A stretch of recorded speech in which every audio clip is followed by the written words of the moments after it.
Fikir verirəm, hamı özünə səmimi dost və səmimi münasibətlər arzulayır. Amma səmimi dostluğu daşıya biləcək tutumun varmı?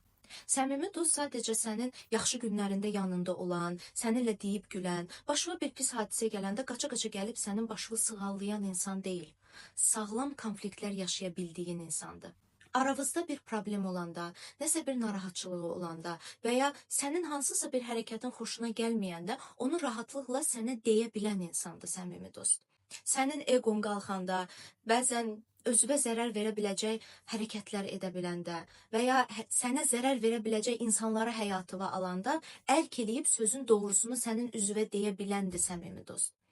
Amma bu momentdə sən nə edirsən? Sən bu sözləri qəbul edə bilirsənmi? Yoxsa həmin dəqiqə mühakiməyə keçirsən? Bir narahatçılığını sənə bildirəndə deyirsən, yo, sən səhv başa düşmüsən. Mən heç o mənada demək istəmirdim. Və ya nə olsun ki, mən o sözü demişəm? Yadındadır, filan vaxtı sən də mənə filan sözü demişdin. Sənə bir iradını bildirəndə, həmin dəqiqə qapılarını bağlayırsan o insanın üzünə. Deyirsənmi ki, yo, sən mənim həyatıma qarışma, egoma qarışma, ətrafıma qarışma, heç nəyimə qarışma. Sadəcə pozitivliyinlə yanımda var ol. Əgər bu tərəfi seçmisənsə, səmimi dostluğa hazır deyilsən. Çünki səmimi münasibəti daşımağa sənin tutumun hələ ki yoxdur.